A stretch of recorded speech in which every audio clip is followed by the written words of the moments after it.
things at getting the outbreak under control. A major downtown hospital is dealing with 4 COVID-19 outbreaks, with both patients and staff infected. Since the pandemic began, Toronto Western Hospital has treated dozens of patients with COVID-19, and tonight parts of the hospital are closed to new admissions, as Toronto Western is now at the center of the largest hospital outbreak of the disease in the city. Lisa Shing has the latest.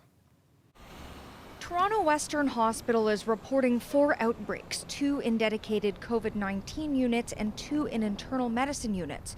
So far, 19 patients and 46 workers have tested positive. As for how the outbreaks happened, spokesperson Jillian Howard said in a statement, "We're caring for a large number of patients who are COVID positive, and there's always a risk in a circumstance like that." Toronto Western also operates a COVID-19 assessment center and has typically been looking after 80 coronavirus patients every day for the past few weeks.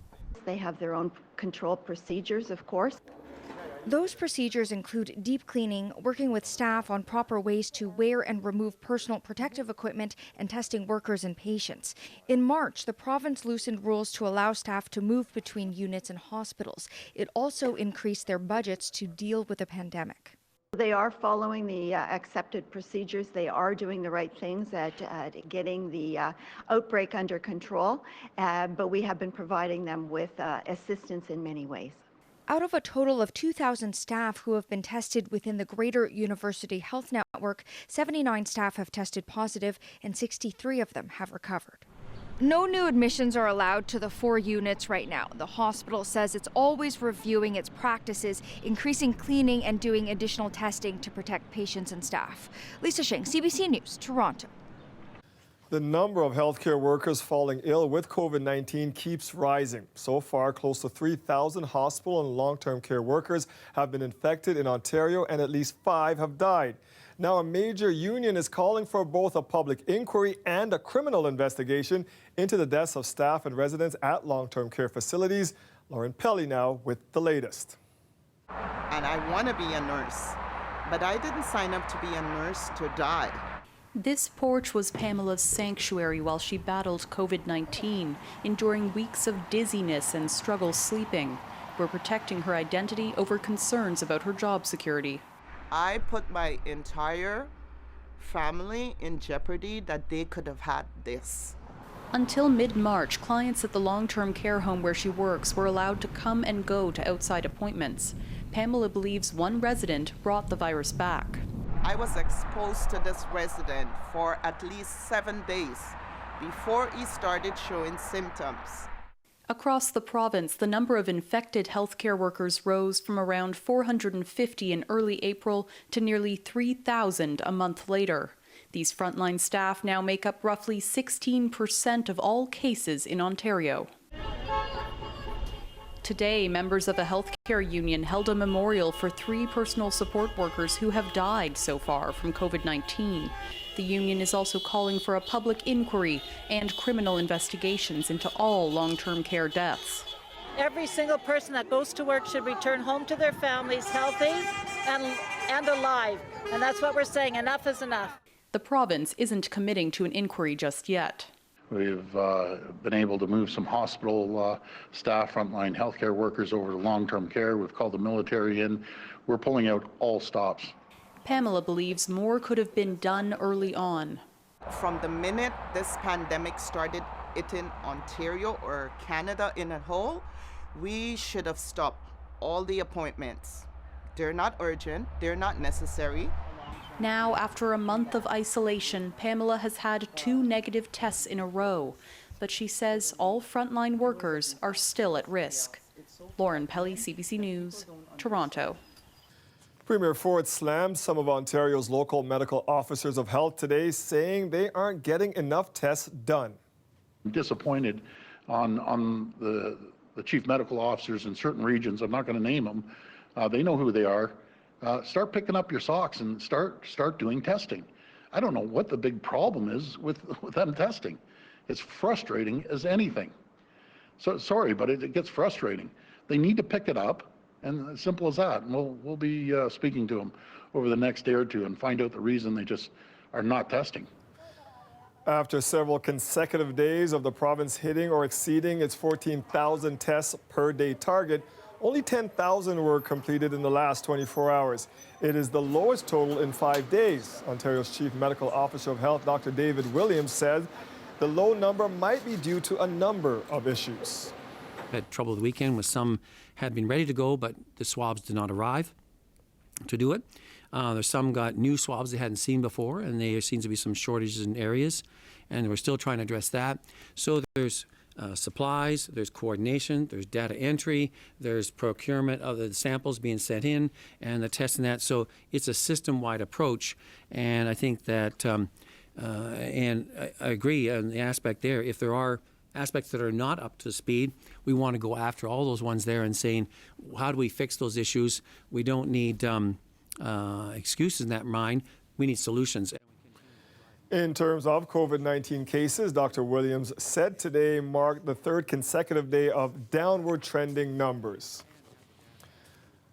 While many people are struggling to pay the bills during the pandemic, we've heard from condo owners who are seeing their maintenance fees increase. Natalie Kalata explains why many others could see this happening to them too. I don't think anybody in this building expected like any kind of decrease in fees or anything. We just expected not an increase at a time like this. Bettina Curbs lost her job because of the COVID-19 restrictions. Now her condo maintenance fees are jumping for the same reason. I assumed I was paying into a reserve fund allocation so that at times like this, I wouldn't be charged an extra 7%. In a letter, the property management company lists lost revenue from renting out parking spaces, guest suites, and its party room as part of the reason for the jump in fees. In a statement to CBC, says the Condominium Act prevents them from running a deficit or to draw on the reserve fund to cover operational expenses. Their job is to make sure there's enough money coming in to pay bills and keep the place looking like a first-class investment. Weisletter says there's no limit to how much fees can go up year over year, and other condo owners in Toronto could see the same thing. But when you're doing a budget, you're expecting money to come in from a lot of areas, and all of a sudden, those disappear. That money has to be made up. Still, Curbs wonders if there is a more creative way to make it up. It's got to come from places that have more money than the day-to-day people. Like, I'm out of work, everyone's out of work, we're all on unemployment or CERB, and it's very frustrating. Natalie Kalata, CBC News, Toronto. City Councilor Christian Wong-Tam says many small businesses that have been closed because of the pandemic are now facing eviction.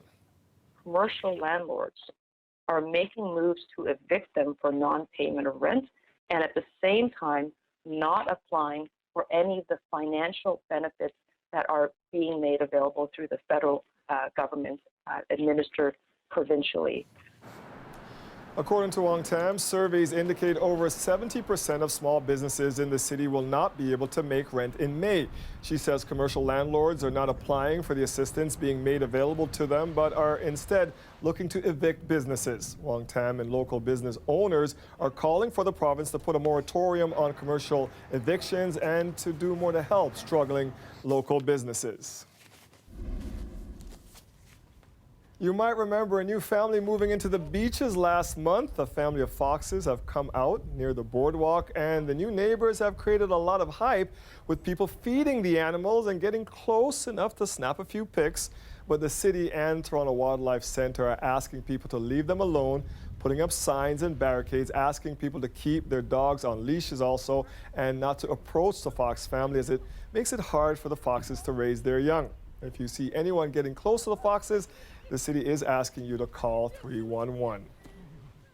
And we are seeing more wildlife come out. I'm seeing some beautiful birds in my backyard that I've never seen before, Colin. Yeah, I have been too. And even just a cardinal that showed up a few days ago and has been hanging out there as well. So yeah, it is nice to see some of these different types of, things that remind us of spring. It'd be nice if maybe our temperatures could get a little bit more into the spring-like numbers. But hey, Today we had some sunshine. If you enjoyed the day, similar conditions for tomorrow, temperature-wise, and we will have some sun, a little more cloud cover in the early part of the day. Into Thursday, we get into some showers, some scattered showers moving through, and we do still have this drop in our temperatures. We go into Friday, Saturday, where we might even see a little bit of flurry activity mixing in with some of our showers.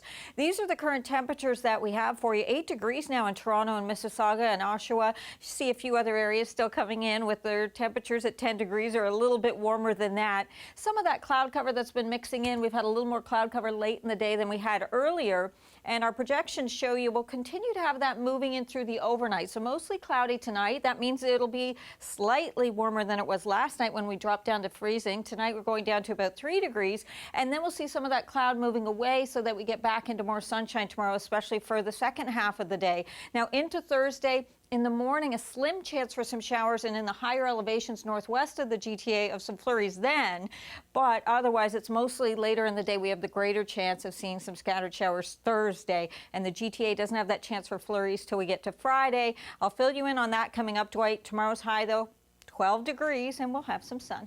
Thanks, Colette. You're welcome. Weather Update is brought to you by Trane, the most reliable heating and cooling brand. We test, so it runs. Take advantage of special offers now. It's hard to stop a Trane.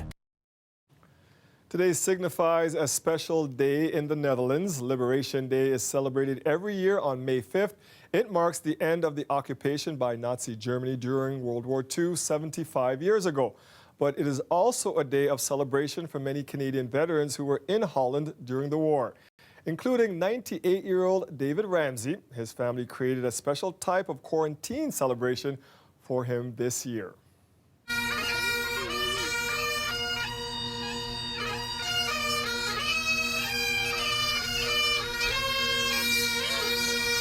He has 3 daughters and 6 sons, 21 grandchildren, and 21 great-grandchildren. He was a frontline gunner, is what he says. He was not on the tanks. The tanks supported the gunners. His troop, regiment, C Company 2nd Division, was in Groningen, April 12th or April 13th to the 18th. And there's actual video footage of that event, that last push to get rid of the Germans that were in that town. It's unbelievable. The gratitude of the Dutch people was just unbelievable. I've had 3 of the different anniversaries. It was at the 50th anniversary, 55th and 60th.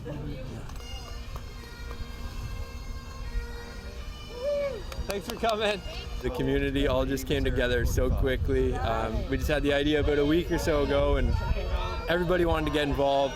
My in-laws, my parents, my wife, everybody, the police department, everyone's been great. It's so proud.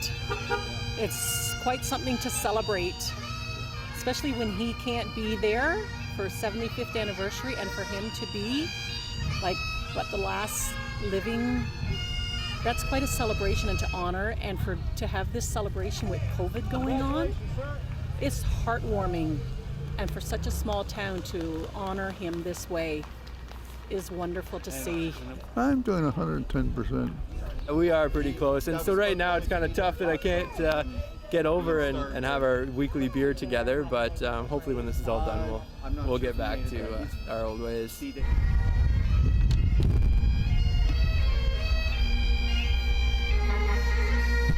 Wonderful celebration, well deserved.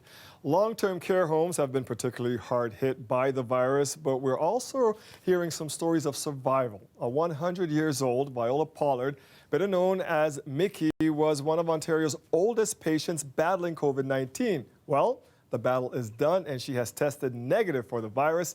Angelina King now with her inspiring story. If we have that tape. Wonderful, just wonderful. Just days after recovering from COVID-19, Mickey Pollard is feeling well enough to get dolled up and do an interview from inside her long-term care home, even coming down to the lobby to give us a wave through the window. At 100 years old and virus-free, Pollard is sharp, funny, and full of life. I hear you're kind of the life of the party. The life of the party. Yeah. Yes. Yeah, but we haven't got a party. Her last party was 6 months ago to celebrate her 100th birthday.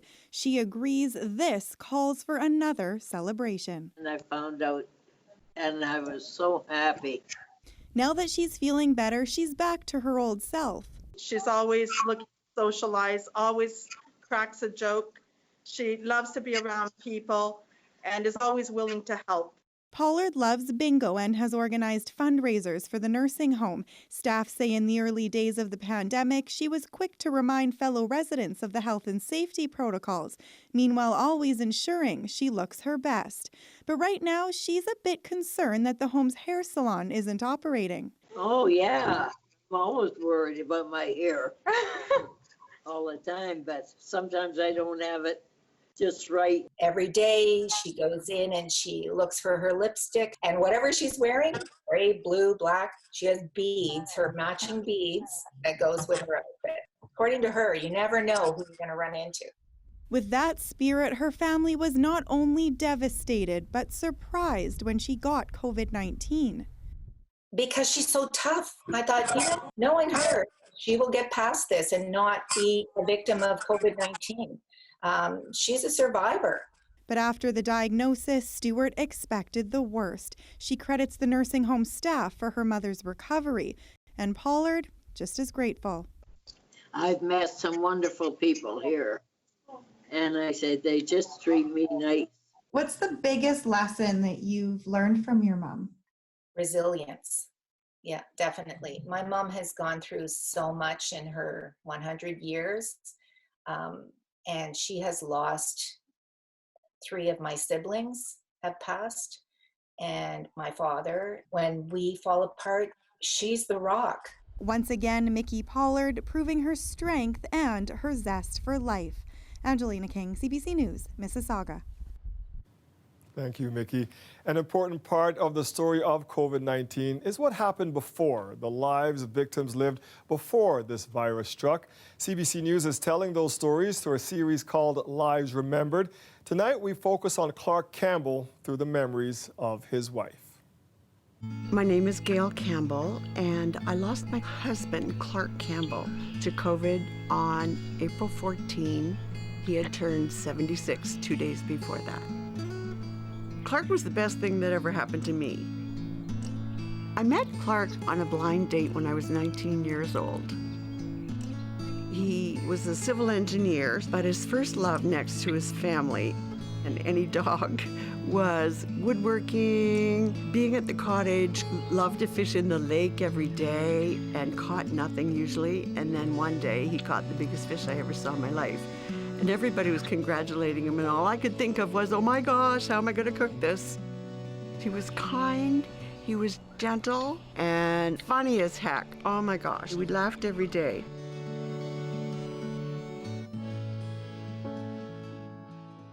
The disease he has is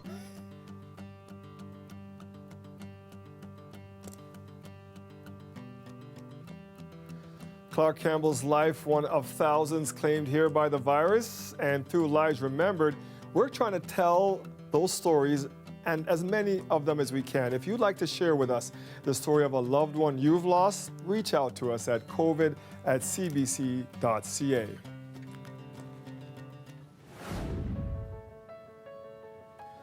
Coming up next, the drastic step one man is taking just to see his mother in long-term care. Wish to comfort her. That's why I do that, but I do it with fear.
As we've all sadly learned, COVID-19 is hitting long-term care homes especially hard.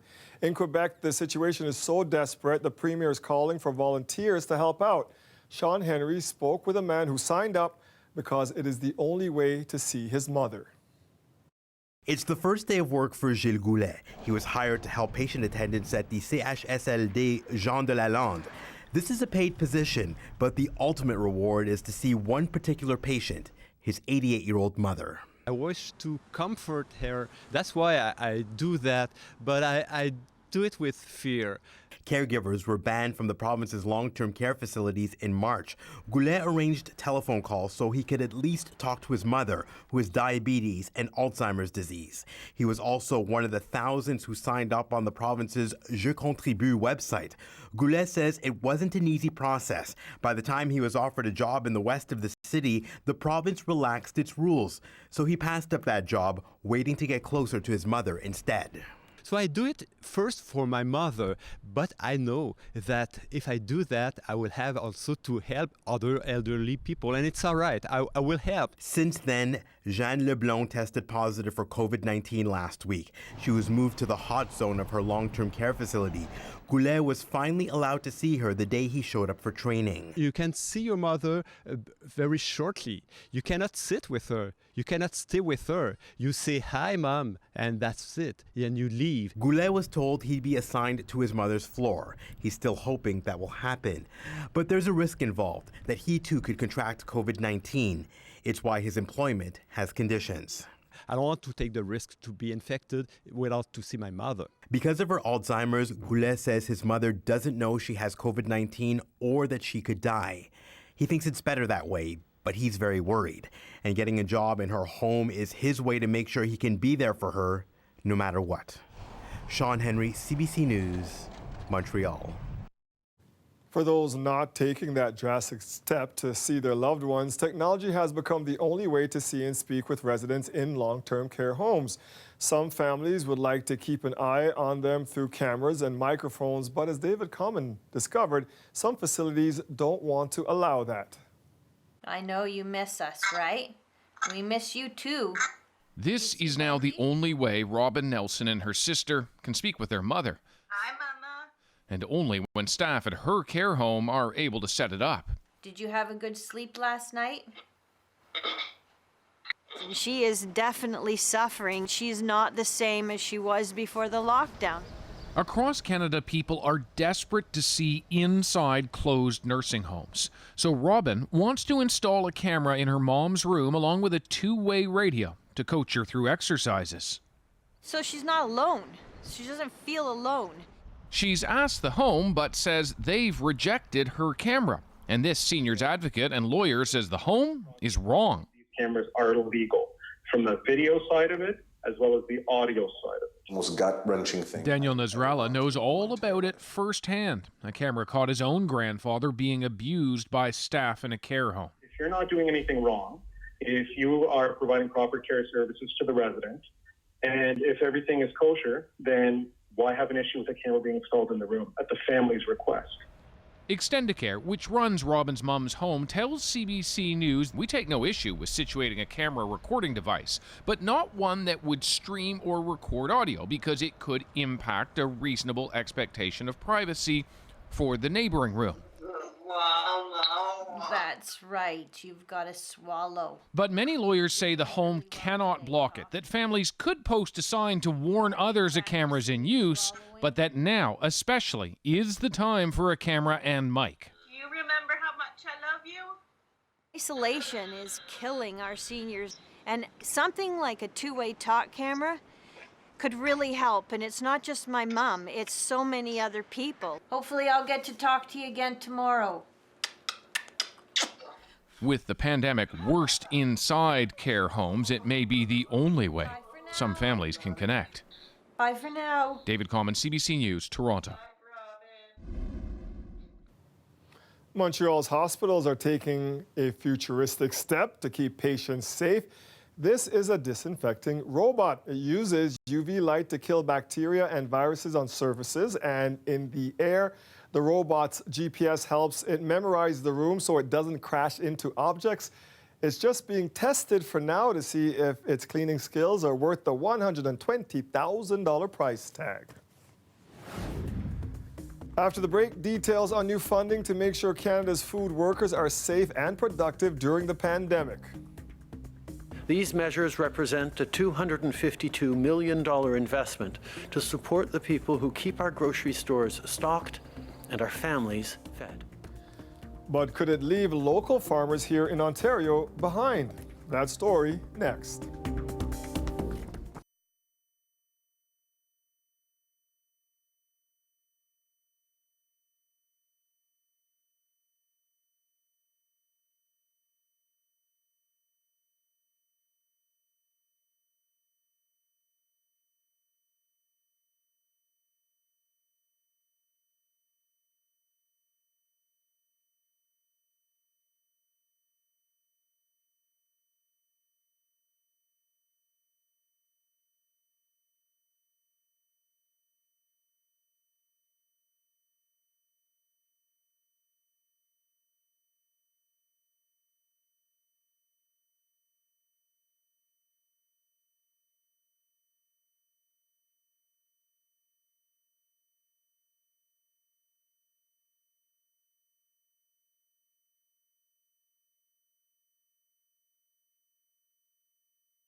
The Victoria Day long weekend is just a week and a half away. Lots of cottagers are hoping they'll be able to take that trip out of the city, but because of the pandemic, they may not be in for a warm welcome when they arrive.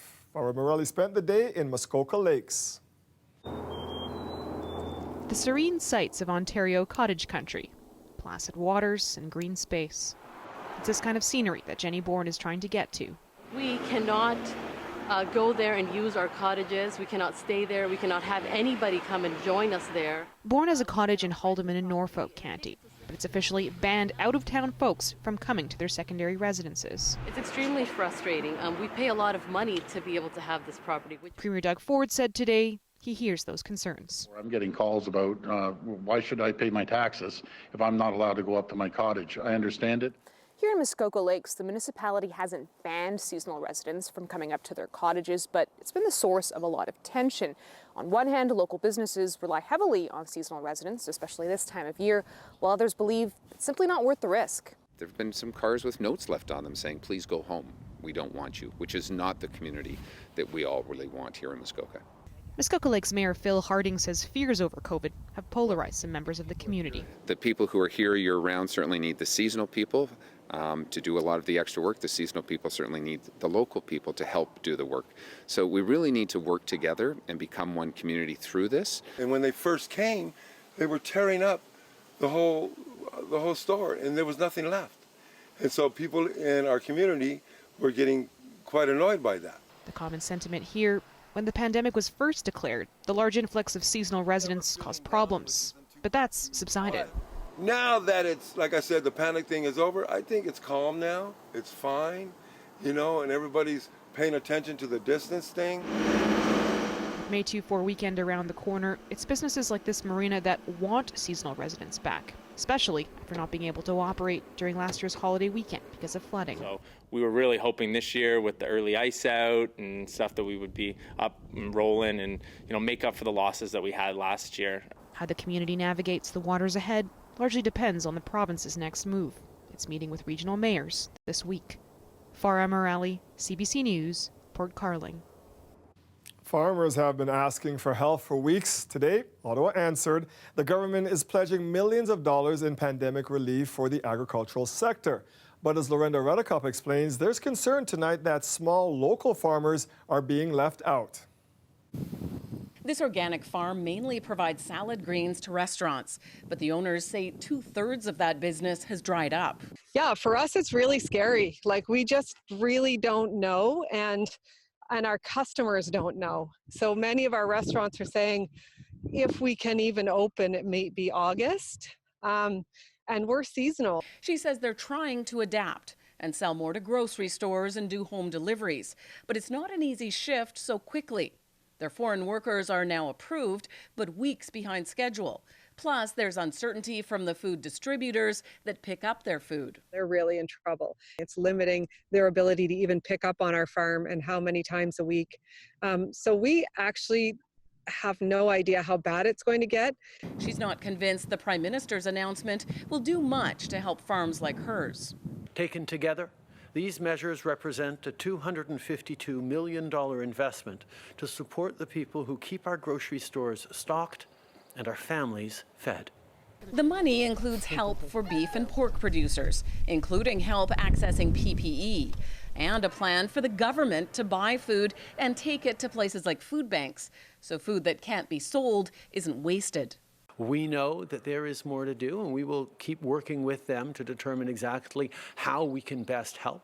It's a fraction of the $2.6 billion the Canadian Federation of Agriculture called for weeks ago. We liken it very much to having your house on fire and someone handing you a pail of water to put the fire out. It's going to stop a little bit, but it's not going to go far enough. He expects another impact of this pandemic will be on prices at the grocery store, with less supply coming in from other countries and here in Canada, plus higher costs for farmers. Can you imagine if you had to pay $10 for a head of lettuce or $12, $15 for a cucumber? It's going to be very difficult. He says more help is needed soon and is waiting for the next federal announcement. Lorenda Redekop, CBC News, Toronto. The Yonge Street Mission has seen a huge spike in users during the pandemic, so much so that it's facing a funding shortfall. Now, a number of local companies are stepping in to help. As of last week, there was a 210% increase in the number of visits to the food bank. So our food costs are skyrocketing, demand is skyrocketing, and it's going up every week. This city is becoming unaffordable for certain parts of the population, and we as an industry, we need to give back and we need to help. Thank you. Real estate developers Capital Developments was the first to step in. The company donated $30,000 to the mission, with an IDA helping them raise $330,000. Capital has urged other developers and construction companies to pitch in, and the response so far has been overwhelming. In just 2 days, about $165,000 was raised to help. Yonge Street Mission's president and CEO says since the pandemic began, they've seen a spike in new clients too. A Toronto teacher has launched a website to help children during COVID-19. She says it's easy to overlook their mental health needs, so she created a space where they can access messages of hope. Greg Ross explains. Ever since Toronto schools were closed in March because of COVID-19, kindergarten teacher Ashley Bigelow has had concerns about how her students are dealing with all of these changes.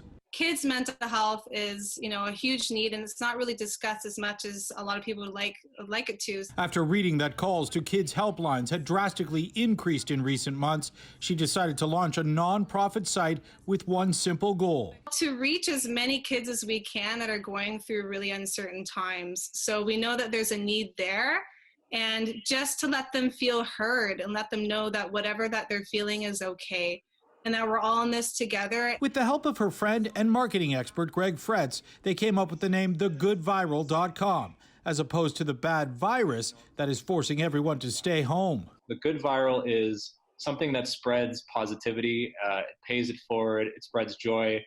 It is completely grassroots, nonprofit. It's just, people sharing with other people messages of hope and encouragement. They share those messages in videos that are posted to the website and social media. But you have had some pretty high-profile people that have responded and left messages.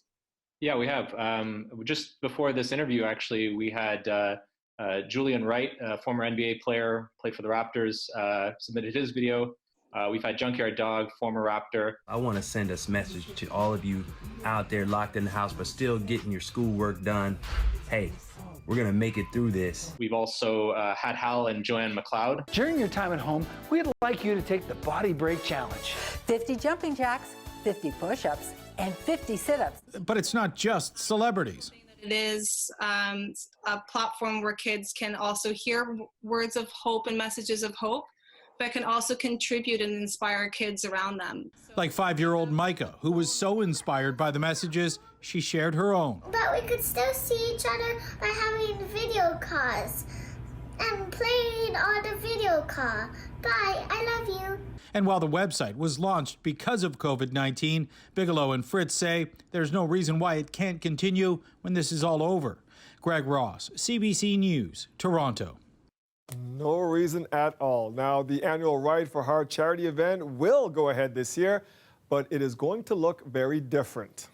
Unfortunately, this year, we can't all gather together on the Gardner and Don Valley, so we decided to still give people the opportunity to support Heart and Stroke by taking this as a virtual ride. Here's how this year's event will work. Participants are asked to go online to register and select the activity they want to do. It can be riding, walking, even an online exercise class. On Sunday, June 7th, Heart and Stroke will live stream the activities. The Ride for Heart has been taking place in our city for more than 30 years.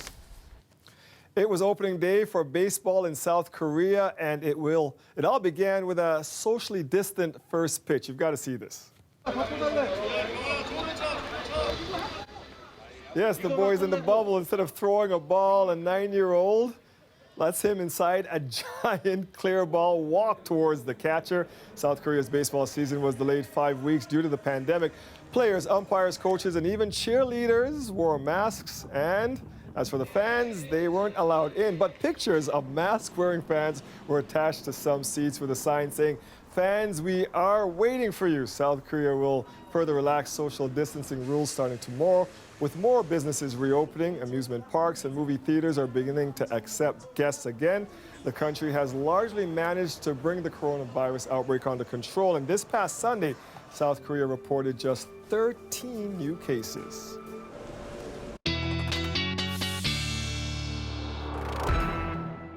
There is hope on the horizon, Colette.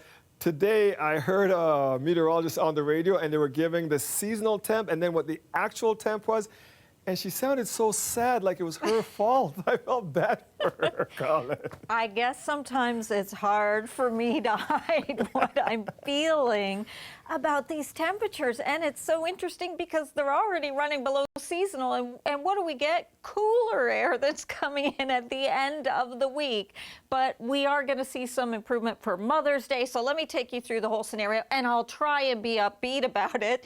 8 degrees is our current temperature, and that's after a high today of 10 degrees. So we've cooled down a couple of degrees here. We are seeing a little bit of cloud cover that's been kind of working its way back into the GTA after having quite a bit of sunshine. You can see a few sprinkles back towards southwestern Ontario, but those are coming off of a system that is primarily staying here to the south of us and keeping that moisture to the south, just this little trough bringing in that cloud cover. And the reason it's staying there is because high pressure is really affecting us and kind of protecting us as well. So watch how these run kind of parallel to each other. That high keeps that system to the south. Again, just the trough giving that little bit of cloud cover.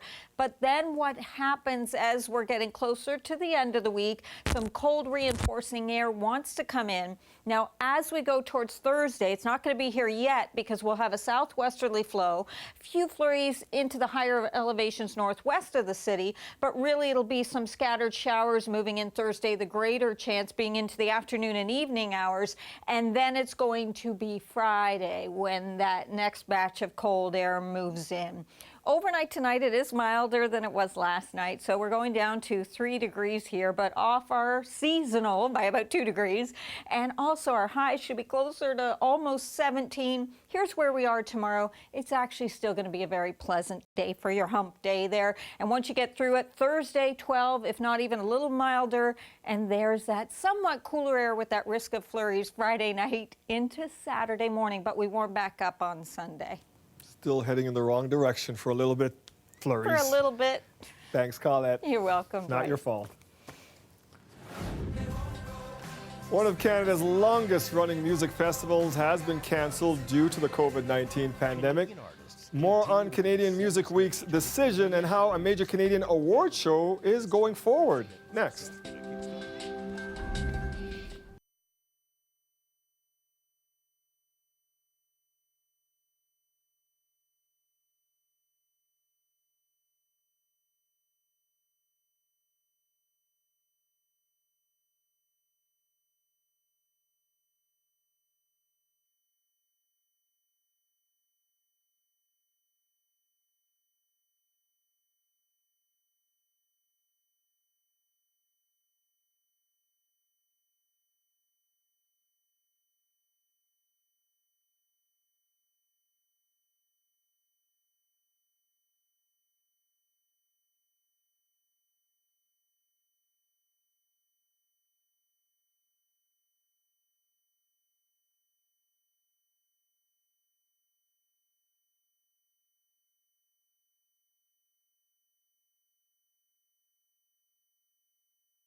There's a mix of good news and not so good news in the world of arts and culture today. To keep us up to date, we are joined by Yelena Adzik, reporting from home. So, Yelena, let's start with Canadian Music Week. Looks like that's hitting a pause for the rest of 2020.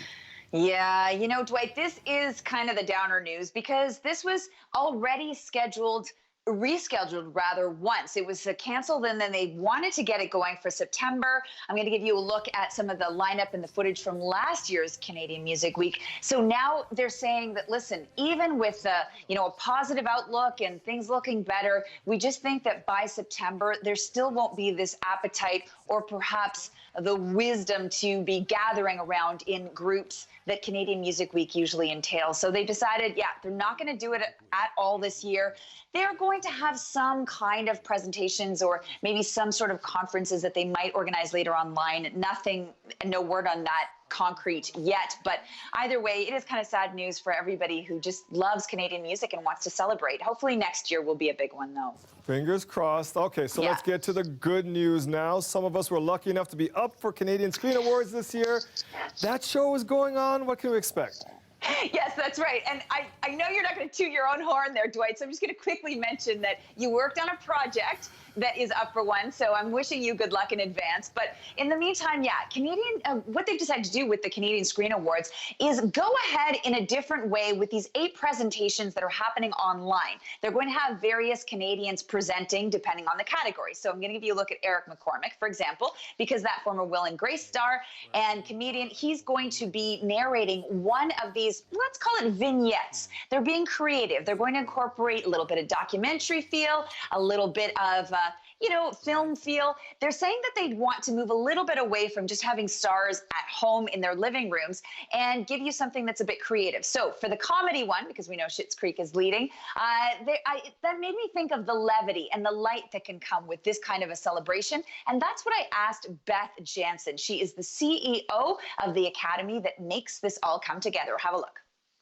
If we could bring a little bit of joy, we would have done our duty.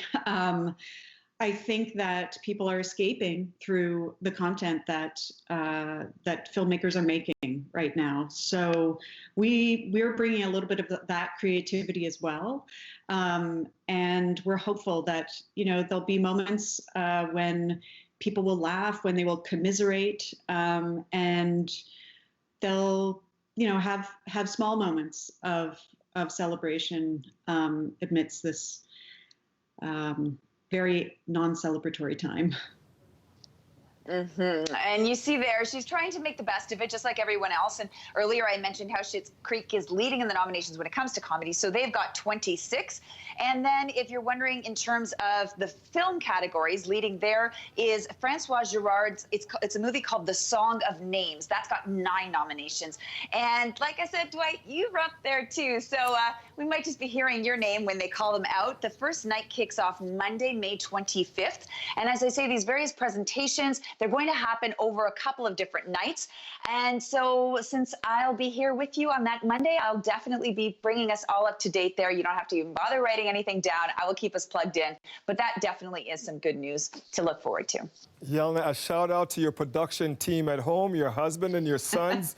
It's looking better and better every day. We love the backdrop today. Thanks, Yelena. These are my boys and my hubby. Thank you very much. Thank them for us. See you soon. After the break, today's Frontline Hero. Stick around for that. We are coming right back.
Despite a big hit to their business as a result of the COVID-19 pandemic, Little India Restaurant is handing out free meals to anyone who needs them.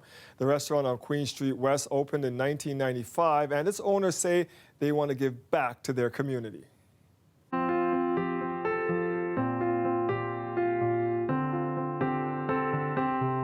Hello, I'm going to take you into a day at Little India. We're all just coming in, so let's take and see how it goes. We've been figuring out what to do, how to get through since when everything was getting shut down. We had our dine-in shut down, which cost our 70% of our revenue, which affected employees. Like me, I was working in the front. Due to our safety, we were let go. And then one thing led to another, and then we've had customers walk in, call us, asking about a meal and paying later. That's when, as a family, we got together, discussed, and thought it's time to pay it forward to our community. So what we did, we had started giving free meal for those who are in need and those who've lost their jobs. A 10 free veggie meal? We do not ask questions. The reason why? We want to make sure everyone that walks in is treated with respect and dignity and not put on the spot for a free meal. We don't ask, but there are times, sometimes people are willing to share their stories, which is heartwarming. And the reactions we get is overwhelming. Just as simple as a thank you shows a lot grateful and blessings, which we really appreciate, and shows us that we are putting happiness into these people's life who's been affected, who lost their jobs. We see similarities such as employees from retail stores, from airline hostess and restaurant hostess. Everyone's been affected. Just as any other person, I have fear interacting with people. I'm a father of 2 daughters, young girls, so interacting with people every day, it is a fear. But following the rules of health and safety conditions, we do sanitize, wear masks, gloves, and 6 feet distance. This is important to us because we stick together as a family, and we're proud to be doing what we can to give back to this community. Thank you for paying it forward, Little India Restaurant. If you'd like to share a story about your frontline hero, send us a selfie-style video explaining why they are a hero to you. Tag us on Twitter or Instagram at CBC Toronto. Send us a message on Facebook or email us at torontotips@cbc.ca. Final check of the forecast now with Colette.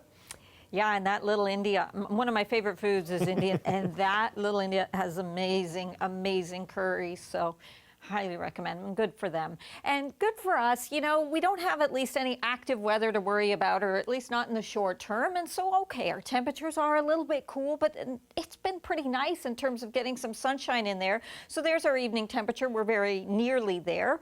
Overnight tonight, we'll have quite a bit of cloud cover, 3 degrees, a little milder than last night. And tomorrow afternoon, although we'll start the day off with some cloud cover, we will see some clearing as we go into the afternoon hours and have quite a bit of sunshine. 12 degrees will be our high temperature, and we get a decent day on Thursday, a little bit wet. It's the cooler air that's coming in Friday. That's a whole different story, Dwight. We'll worry about it then. Thank you, Yeah, Colette. let's do that. That is our show for tonight. Thank you for joining us. Mike Wise has your next local news tonight at 11, right after the National. Now, we may not be able to get this close, but our drones were allowed inside High Park to get a glimpse of those beautiful cherry blossoms. We decided we'd share it with you. Take a look. We will see you back here tomorrow at 6. Have a great night, everybody, and take care of each other and stay safe.